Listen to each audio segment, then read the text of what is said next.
الله الرحمن الرحيم يسألونك عن الأنفال قل الأنفال لله والرسول۔ اے نبی جی، آپ سے لوگ سوال کرتے ہیں مال غنیمت کے بارے میں، آپ فرما دیجئے کہ مال غنیمت تو اللہ اور اس کے رسول کا ہے۔ فاتقوا اللہ واصلحوا ذات بینکم، سو تم اللہ تعالی سے تقوی اختیار کرو اور آپس کے معاملات میں صلح صفائی رکھا کرو۔ وَأَطِيعُوا اللَّهَ وَرَسُولَهُ إِن كُنتُم مُؤْمِنِينَ، اگر تم ایمان والے ہو تو اللہ اور اس کے رسول کی اطاعت کو لازم پکڑو۔ میرے محترم بزرگ عزیز دوستو، انشاءاللہ 15 منٹ سے 20 منٹ کے اندر اپنی بات مکمل کر لیں گے۔ اتنی دیر تو بیٹھنے کا ماحول بنائیں، عادت ڈالیں۔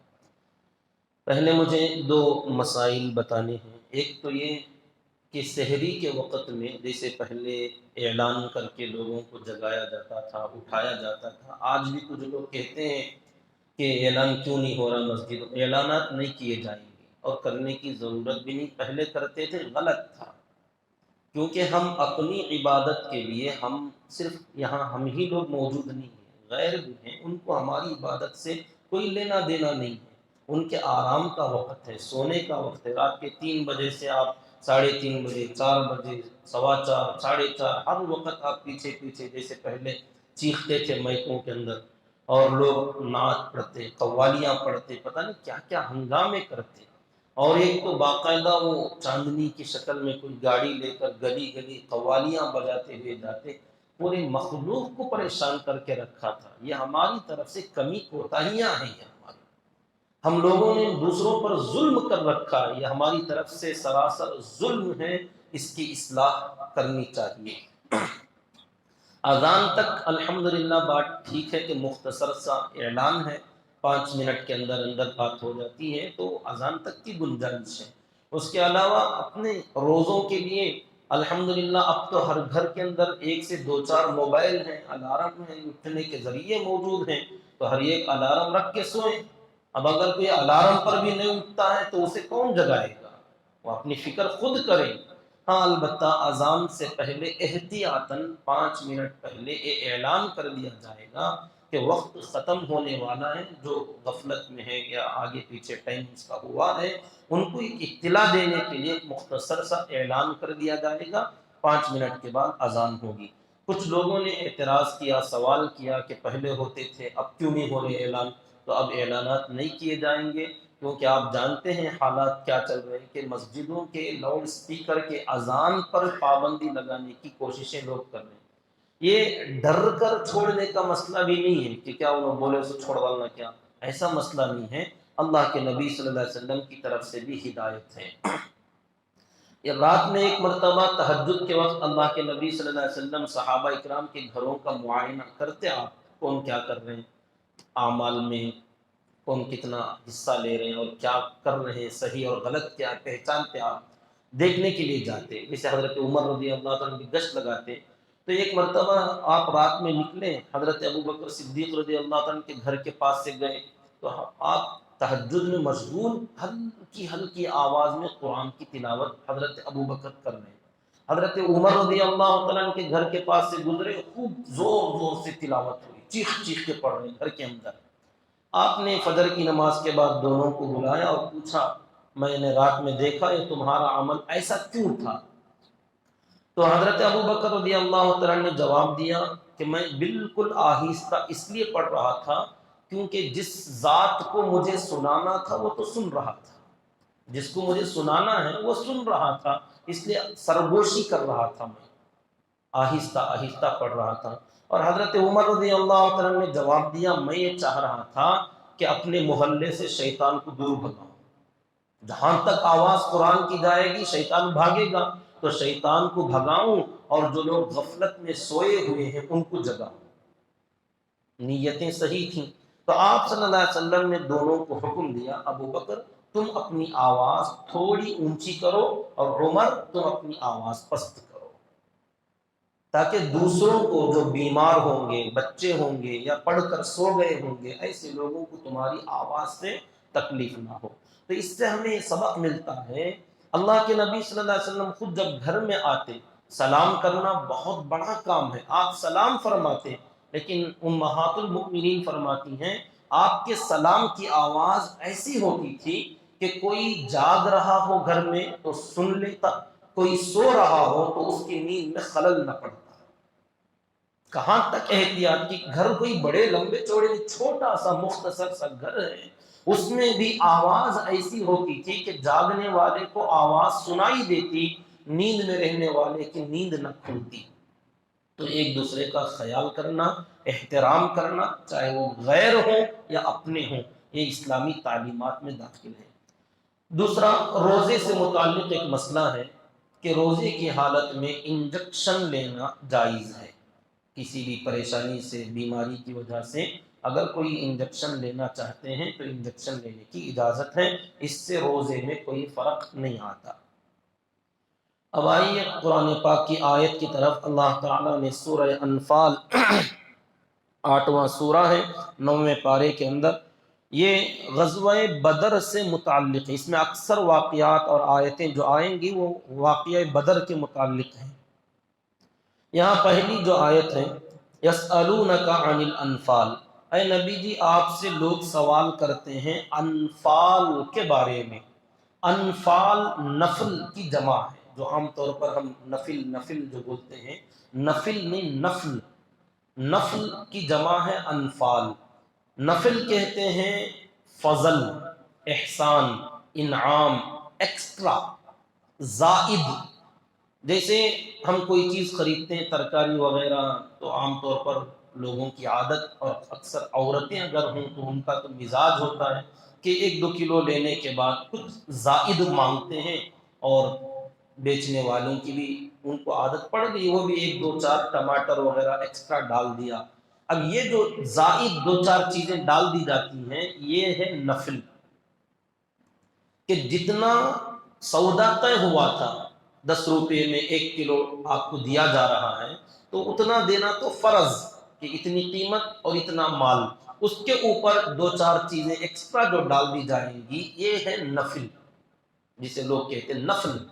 اسی طریقے سے نماز فرض ہے، جتنی پڑھنا، فجر کی 2 رکعت فرض، اتنا تو پڑھنا ہی، ظہر میں 4، عصر میں 4، مغرب میں 3، عشاء میں 4 رکعتیں پڑھنا فرض ہے۔ اس کے علاوہ جو آگے پیچھے سنتیں اور نفلیں ہوتی ہیں، یہ نفل یعنی اللہ تعالیٰ کی طرف سے مزید احسان، کہ ہم نے اتنا ہی پڑھنے کے لیے بلایا تھا، مزید ہم نے تمہیں توفیق دی کہ 2-4 رکعت اور پڑھ لو۔ ہم کو دنیا کی چیزوں کے بارے میں سمجھ میں آتا ہے کہ ہاں ایکسٹرا ڈالا، 2-4 چیزیں اور مل گئیں، ایکسٹرا 1 سیب، 1 انار، 1 کیلا ہمیں ایکسٹرا دے دیا، خوش ہوتے ہیں۔ نماز میں فرض پڑھتے ہی لوگ بھاگنے کی فکر میں رہتے ہیں کہ ایکسٹرا کی کوئی ضرورت ہی نہیں سمجھتے، جب دنیا کی چیزوں میں ہمیں ایکسٹرا کی ضرورت ہے تو یہاں عبادت میں بھی بندوں کو چاہیے کہ نوافل کا اہتمام رکھیں۔ یہ نفل ایکسٹرا کو کہا جاتا ہے، اور یہ اللہ کا فضل ہوتا ہے، یا اللہ کا احسان ہوتا ہے۔ جس بندوں کو یہ توفیق مل جائے نا کہ فرض تو فرض، سنتیں، نفلیں، سنن مؤکدہ، غیر مؤکدہ، یہ اللہ کے فضل اور انعام اور احسان میں سے بہت بڑا حصہ حاصل کرنے والے لوگ ہیں۔ اللہ کرے ہم سب کو یہ توفیق نصیب ہو جائے، آمین۔ انفال یہاں پر جو کہا گیا یہ میدان جنگ میں، یہ عام طور پر پہلے سے جو بھی جنگیں ہوئی ہیں، چاہے وہ ایمان والوں کی ہار ہو یا غیر ایمان والوں کی ہار ہو، جو ہاریں گے وہ بھاگ جائیں گے اور ان کا مال ان کے پیچھے چھوٹ جائے گا، تو وہ چھوٹا ہوا مال جو جیتنے والی فوج ہوتی ہے وہ جمع کر لیتی ہے، وہ اپنے استعمال میں لا لیتے ہیں، وہ اپنے لیے ضروری سمجھتے کہ یہ ہمارا مال ہے۔ شریعت میں، قرآن مجید میں جنگ میں ایسے ملے ہوئے مال کے لیے 3 نام آتے ہیں، ایک تو انفال، دوسرا غنیمت، تیسرا فے۔ فے، مال انفال، مال غنیمت، مال فے۔ انفال اور مال غنیمت اسی سورہ انفال کے اندر اللہ نے دونوں کا تذکرہ کیا، اور مال فے کا تذکرہ سورہ حشر 28ویں پارے میں اللہ نے کیا۔ یہ تینوں مال تقریباً ایک ہی ہے، تھوڑا سا فرق، عربی میں کبھی کوئی لفظ استعمال ہوگا تو اس کے اندر ضرور کچھ نہ کچھ فرق ہوگا۔ اردو میں ہم بولتے ہیں مال غنیمت ہے، مال فی ہے، مال انفال ہے، کہ ایکسٹرا ملا ہوا مال ہے، یہ سب ایک ہی معنی میں آئے گا، لیکن عربی میں تھوڑا تھوڑا فرق ہوتا ہے۔ مال غنیمت عام طور پر اس مال کو کہا جاتا ہے جو میدان جنگ میں دشمن چھوڑ کر بھاگ جائیں، تو جو چھوڑ کر بھاگ جائیں گے وہ بچا ہوا مال مال غنیمت کہلاتا ہے۔ مال انفال نفل مال وہ کہلاتا ہے جو دشمن اپنی مرضی سے چھوڑ کر چلے جائیں یا اپنی رضامندی سے سامنے والوں کو دینے کے لیے تیار ہو جائیں کہ ہماری طرف سے آپ یہ لے لیجیے، خود دیں۔ تو غنیمت وہ جو چھوڑ کر بھاگ جائیں، مطلب اس میں مرضی نہیں ہے، ناپسندیدگی کے باوجود وقت نہیں ملا مال لینے کا، جان بچا کر بھاگ گئے، تو چھوٹا ہوا مال مال غنیمت۔ مال نفل وہ ہوگا جو اپنی مرضی سے دے کر جائیں، جیسے بنو نذیر کا یہودیوں کا قبیلہ جب ان کو جلا وطن کر دیا گیا، شہر بدر کر دیا گیا، تو وہ جاتے ہوئے اپنا سارا مال جائیداد چھوڑ کر چلے گئے اپنی مرضی سے، تو یہ مال فی کہلاتا ہے، یہ مال فی۔ اور مال انفال جو ہو وہ مال فی ہے، اپنی مرضی سے چھوڑا ہوا۔ مال نفل اور انفال جو ہوگا یہ امیر مجاہد، مجاہدین کے جو امیر ہوتے ہیں اس جماعت کے، وہ اپنی مرضی سے، اپنی ثوابدید سے، کسی آدمی کی کارکردگی سے خوش ہو کر اپنی طرف سے کوئی انعام دے دے، ایکسٹرا کچھ اسے عطا فرما دے، تو یہ مال نفل کہلائے گا۔ تو مال نفل امیر کی مرضی سے دیا ہوا، مال فی دشمنوں کا اپنی مرضی سے چھوڑا ہوا، مال غنیمت مطلقاً کافروں اور دشمنوں کا چھوڑ کر بھاگا ہوا مال۔ یہ آیت اللہ تعالیٰ نے اس لیے نازل فرمائی، حضرت عبادہ ابن صامت رضی اللہ تعالیٰ عنہ فرماتے ہیں صحابہ نے پوچھا کہ یہ انفال کے بارے میں آیت جو نازل ہوئی یہ کیوں ہے؟ تو انہوں نے فرمایا یہ ہمارے ہی بارے میں نازل ہوئی کیونکہ ہم غزوہ بدر میں موجود تھے۔ واقعہ یہ پیش آیا تھا، اللہ تعالیٰ نے اپنی حکمت سے، اپنی قدرت سے اتنے سارے دشمنوں کو بھگا دیا، اور ان کے 70 بڑے بڑے لوگ مارے گئے اور 70 لوگ قید ہو گئے، اور ہم 313 لگ بھگ تھے، اس کے باوجود اللہ نے کامیابی دے دی، اور وہ لوگ جب بھاگنے لگے تو صحابہ کی 3 جماعتیں بن گئی، 3 حصوں میں صحابہ بٹ گئے۔ ایک حصہ ان بھاگنے والے دشمنوں کو بھگاتا ہوا گیا تاکہ وہ پلٹ کر نہ آئیں، بہت دور تک بھگا کر لے گئے صحابہ اکرام۔ ایک حصہ صحابہ کا وہ تھا جو ان کے چھوڑے ہوئے ڈیروں کو، ان کے خیموں کو، ان کے کھانے پینے کی چیزوں کو، جانوروں کو، ہتھیاروں کو جو چھوڑا تھا، ان تمام چیزوں کو اکٹھا کرنے، جمع کرنے میں ایک جماعت مشغول ہو گئی، اور ایک جماعت صحابہ کی اللہ کے نبی صلی اللہ علیہ وسلم کے چاروں طرف پہرا دینے کے لیے کھڑی ہو گئی کہ کہیں کوئی دشمن دوسری طرف سے آ کر آپ پر حملہ نہ کر دے۔ وہ کوئی کام نہیں کر رہے تھے، بس پہرا دے رہے تھے، اللہ کے نبی صلی اللہ علیہ وسلم کی حفاظت کر رہے تھے۔ تو صحابہ جب 3 حصوں میں بٹ گئے، دشمن بھاگ گئے، بہت دور چلے گئے، اب اطمینان ہو گیا تو وہ واپس آ گئے۔ مال جمع کرنے والوں نے جس کو جتنا ملا وہ سب اپنے اپنے ہینڈ اوور کیے، اپنی ملکیت میں رکھ کر بیٹھ گئے۔ اب صحابہ رات میں جمع ہوئے تو سب نے دیکھا یہ 2 جماعتیں خالی ہاتھ، ایک جماعت خوب مال کے ساتھ بیٹھی ہوئی ہے، تو ان دونوں لوگوں نے کہا کہ اس میں ہمارا بھی حصہ ہونا چاہیے۔ تو انہوں نے کہا مال تو ہم نے لیا ہے، جس کے ہاتھ میں جو ملا وہ اس کا ہوتا ہے۔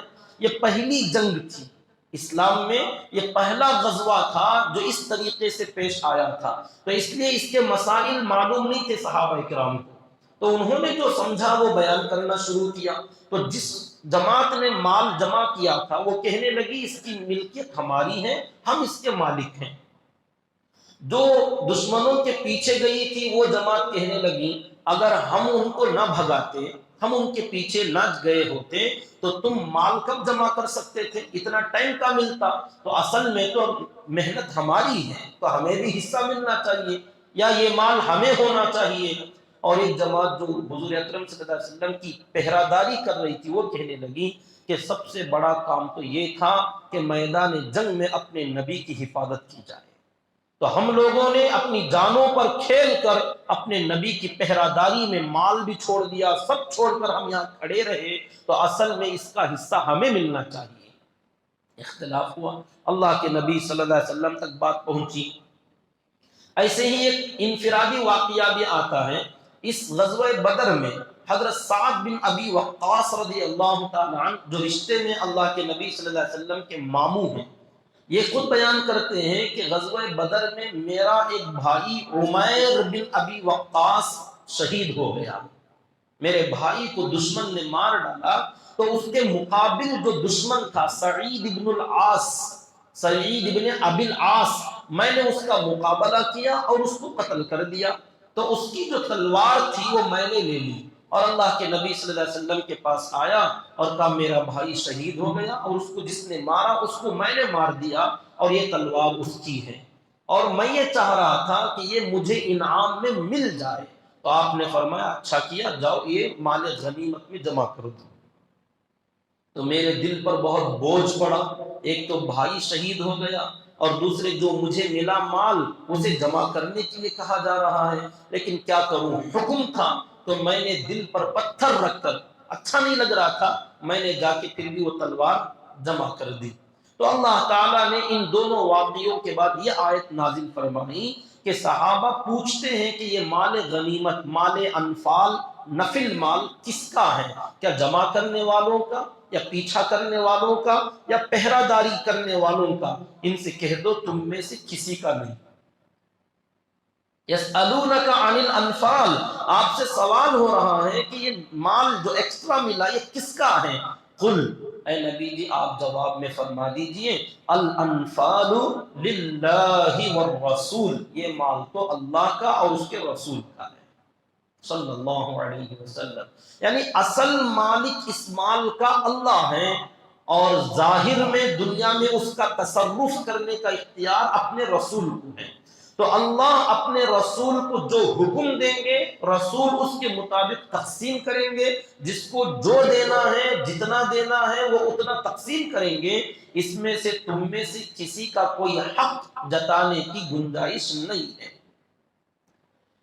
یہاں حضرات صحابہ کرام کے اخلاص اور ان کے تقوی اور ان کے آپس کے اتحاد کے خلاف یہ واقعہ پیش آیا تھا کہ صحابہ کرام کا جو اخلاص تھا، ان کا جو آپس میں اتحاد تھا، آپس میں یہاں انتشار ہونے لگا، وہ جماعت کہہ رہی کہ ہمیں حصہ ملنا چاہیے، وہ کہتی کہ ہمیں، وہ کہتی کہ نہیں ہمیں، آپس میں ٹکراؤ کی صورت پیش آ گئی، اور جو اللہ کے لیے اپنی جانوں کی قربانی دی تھی اب یہاں مال پر آ کر جھگڑنے لگے، یعنی ہلکی سی چاہے وہ غلط فہمی ہی کیوں نہ ہو، ابھی مسئلہ معلوم نہیں تھا اس وجہ سے ہی کیوں نہ ہو، لیکن حضرات صحابہ کرام رضی اللہ تعالی عنہم جیسی مقدس جماعت کی شان کے خلاف تھا کہ وہ حضرات اتنی چھوٹی بات میں ایسا اختلاف کرنے لگ جائیں۔ تو اللہ تعالیٰ نے یہ آیت نازل فرماتے ہوئے فرمایا فاتقوا اللہ، اللہ کا ڈر لازم رکھو، تقوی والی زندگی اختیار کرو۔ دیکھیں چھوٹی سی لغزش یہاں ہو رہی تھی، اللہ نے تاکید فرمایا تقوی اختیار کرو، وَأَصْلِحُوا ذَاتَ بَيْنِكُمْ، اور آپس کے معاملات میں صلح صفائی رکھا کرو۔ یہ اس طریقے سے انتشار اور اختلاف اور یوں ٹکڑے ٹکڑے میں بٹ جانا، رائوں کا مختلف کر کے ناراضگیوں کا پیدا کر لینا، یہ تمہاری جماعت کے لائق نہیں ہے۔ یہ اللہ تعالیٰ نے حضرات صحابہ کو اتنی چھوٹی بات پر اتنی سخت تاکید کی، تو ان کے ذریعے سے اللہ تعالیٰ مجھے اور آپ کو بھی تاکید فرماتے ہیں اصلحوا ذات بینکم، اصلاح ذات بین الناس، کہ لوگوں کے درمیان ذات البین، آپس کے معاملات میں صلح صفائی رکھا کرو، اور آپس کی صلح اسی وقت ہوگی جبکہ اللہ نے فرمایا فاتقوا اللہ، بندے کے اندر تقوی ہوگا۔ اگر اللہ کا ڈر آخرت کا خوف، اپنے پکڑے جانے کا جس بندے کو ڈر ہوگا وہی آدمی اپنے معاملات کی صلح صفائی کرے گا۔ جسے اللہ کا ڈر نہیں، جسے تقوی نہیں، آخرت کی کوئی فکر نہیں، وہ اپنی ضد پر، اپنی فہم پر، اپنی رائے پر اڑا رہے گا، ڈٹا رہے گا، تعلقات توڑ دے گا، جھگڑے، انتشار، اختلاف، لڑائیاں، جھگڑے، مار پیٹ سب اسی لیے ہیں۔ جو بندہ یہ کام کرنے والا ہے اس کے بارے میں اللہ کا فیصلہ ہے کہ اسے اللہ کا ڈر نہیں۔ اگر اللہ کا ڈر ہوتا تو تم اپنے درمیان اس طریقے سے نا اتفاقیاں نہ لاتے۔ وَأَطِيعُوا اللَّهَ وَرَسُولَهُ۔